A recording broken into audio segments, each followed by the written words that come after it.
Alright, welcome back, and here we are now for the combat portion of the game. Yep.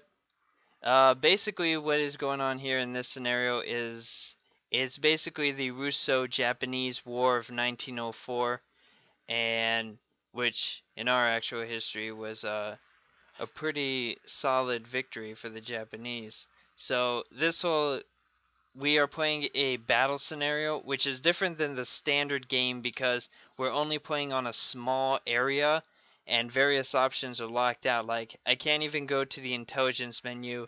I can't select anything in technology except see what we have. Can't build anything, can't even go to diplomacy or anything like that. So, this is all about fighting, so it's also a good place to show some stuff. Now, we have various generals and admirals for all of our armies, like General Nogi here, who, because he is a ranked general, he can command 9 divisions. Basically, what that means is, there is a command limit of sorts. Like, you could technically have a general command as many divisions as you want. Like, I could give him 300 divisions if I wanted to, but, he can only command 9, so if he has more than that, then he'll get a stacking penalty, which the units won't fight as effectively. And then he has skill points and experience points. Skill points are important because they allow you to promote your generals up the ranks. And skill 3, so I spend 1 skill point and now I make him a field marshal. And then he also has various traits as well, like offensive and defensive doctrines, which increase his abilities when he attacks and is attacked, and also Old Guard, which reduces his XP gain, which XP then goes. Yep.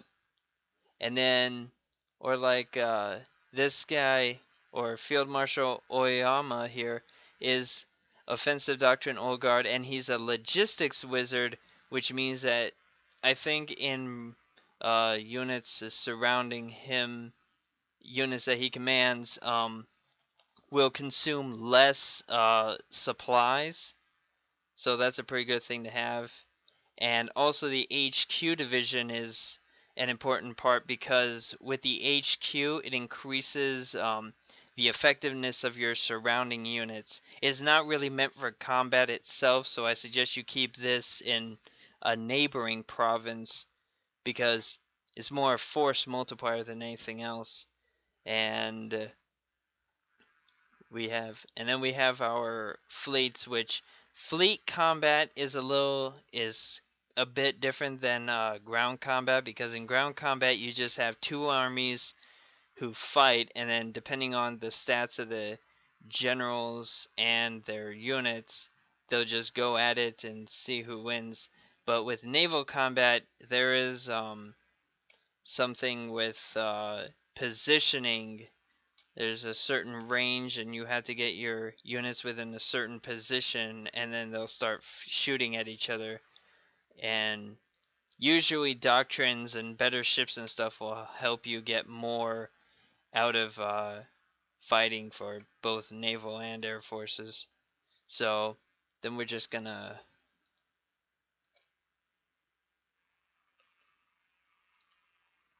move time here.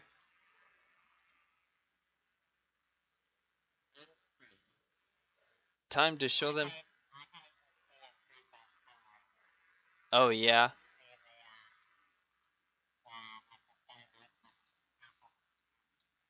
Oh yeah, and the mini map at the bottom there. Okay, Japan takes control of Korea. Well, that's good for us. And then, yeah, it is. It just, it's one of those events. Like, yeah, we can't even enact any decisions or whatever. So now the Russians are already charging in on us. And then, to do I have a fleet that has? Oh, yep. So we do need transport ships here to transport our soldiers across the seas. And from there,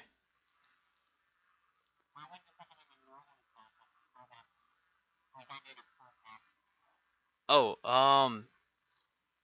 actually I think that would work. Um I just usually what I do was that okay, certain units like these transport ships, you can see that their naval base is Osaka, so I just noticed that what I used to do is that whenever I'd send them, I just have the units go to the port province like Osaka here, because when the naval unit does its mission and carry the units to the destination, then it'll automatically go back to its naval base. And I usually just ignore that. So, and also you'll notice it says Naval Base Osaka 2,500 kilometers. Um, Basically, it cannot operate outside that range. So, since he's um, based out of Osaka, at the moment we'd have to rebase him before we could do things like like try to invade here in Upper Siberia. And now we're gonna get to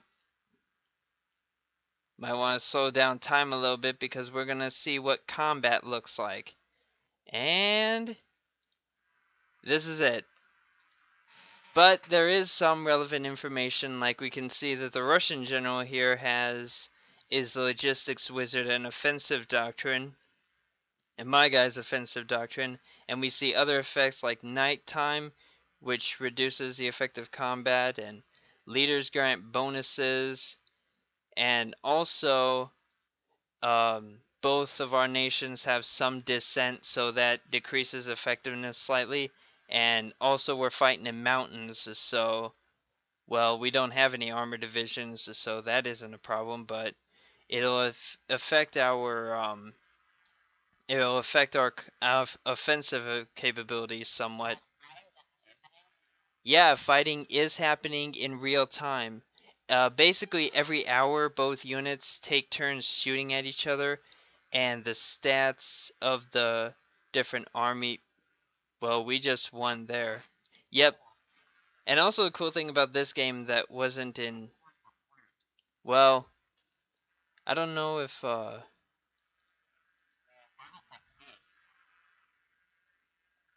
It. Hon- Honestly, those numbers that they gave. Well, I think those numbers were actually. Um, I think green was our forces lost and red was their forces lost or something. Or the other way around. Yeah, um if you can see the counter here, you see that little arrow barely. Basically, that's the direction that they're retreating to because all units in the province, which was this one division, were defeated. They'd have to retreat, and now my men are taking the time to march into said province. The win condition for this particular scenario, shit, I just went through it earlier when we started. Basically, there are certain provinces. It's better to look at the win condition scenario when you start up, which, yeah, taking those three, and usually we're within like a shorter time limit than in the actual game, of course, because we're only fighting like a very specific campaign or so. And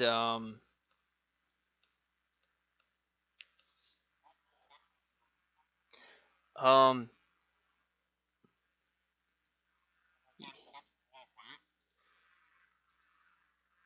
yes. Um no, that appears to be a double stack of troops, one full army corps. Whatever they got.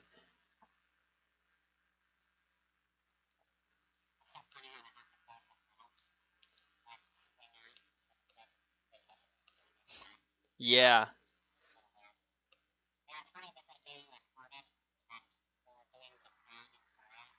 Yeah. Yeah.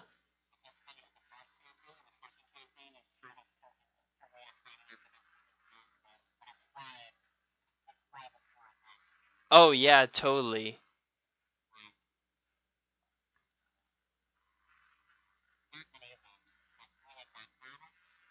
Early gunpowder. I think I have an idea of the timeline you're roughly talking about. Um, yeah. If you're talking super early muskets for Europe, then yeah, it would be fifth. Yeah, but I was only like thinking. I was thinking because like China had gunpowder way before Europe did, and I would. Right, right.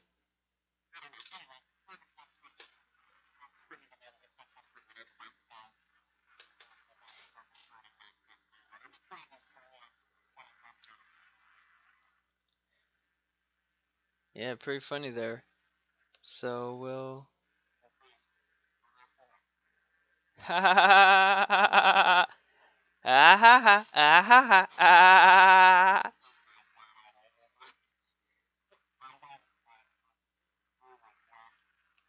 Well,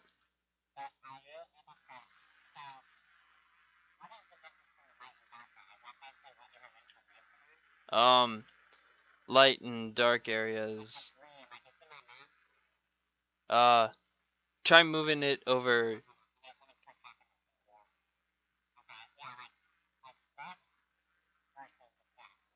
Oh, okay. Yeah. Yeah, basically, my units like, um, I got it. Uh, basically, my fleet here in, the Bohai Sea has, some vision on these provinces, so I could see that there are units there. The fog of war has pretty much obstructed it, so I could only really get a good view of parts of bits of Manchuria. Fl- there could be,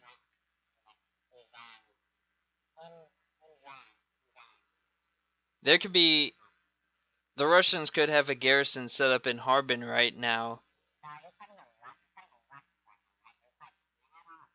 No, there is no fight with China at all at this point. Wait, what is what? Oh yeah, that is a fleet. Um, they have no mission set. They're supposed to be. Yeah, they're just there in the Gulf of Tonkin because I guess keeping an eye on those pesky French something. So, but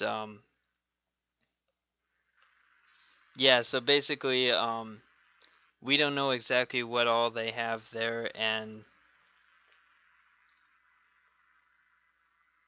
there's more fighting going on. Yeah, they basically had another division go back in to fight again. Okay, now I remember what the casualty statistics were talking about. Basically, the current is how many men they have. Oh, it's paused. How many men they have there? How many men they have currently in the division? Okay, so we inflicted these many casualties. They lost 485 soldiers. We lost 258, and they lost an artillery piece. We didn't lose any, and yeah, the horses get really wrecked in this game a lot, along with everything else.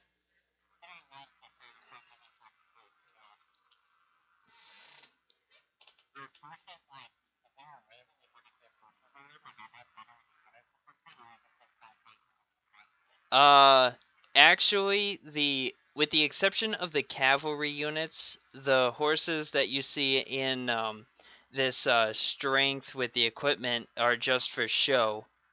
But cavalry units you research start out as horses, then they eventually upgrade to. Yes, there is.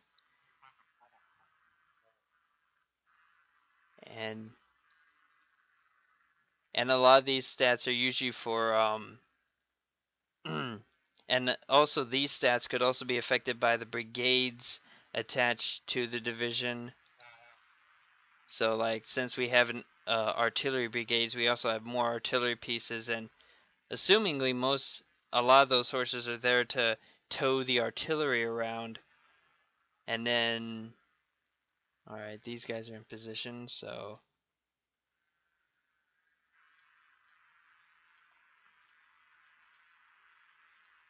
oh wait, I can't do a amphibious landing.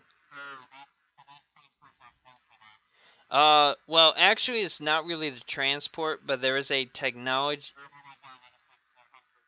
Yeah, they basically there's a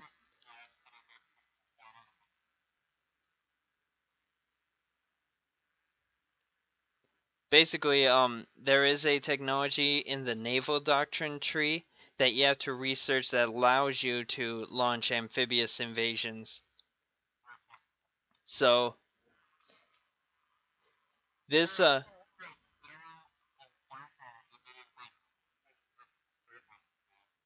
yes, it is.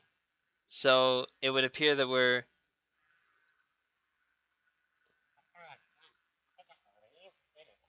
they went in, but our attack was so overwhelming that they just left an hour later. And it's always a difficult part. They just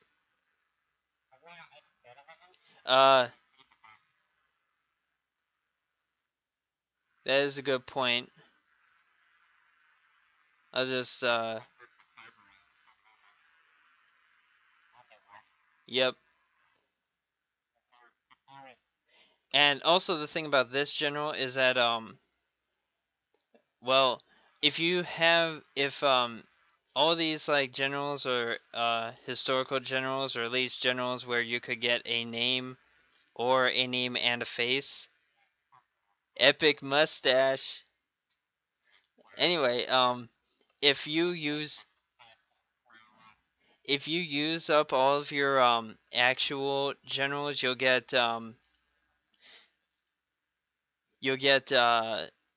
generic generals who I don't think can I don't think they can be promoted at all. They're really just throwaways for your excess divisions that you aren't.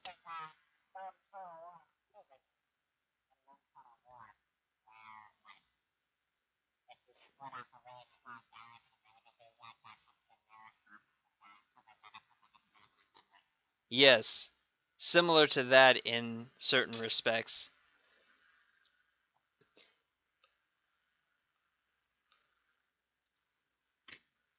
And then so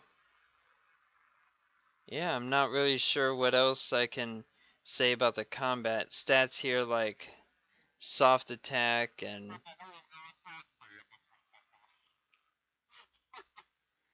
yeah.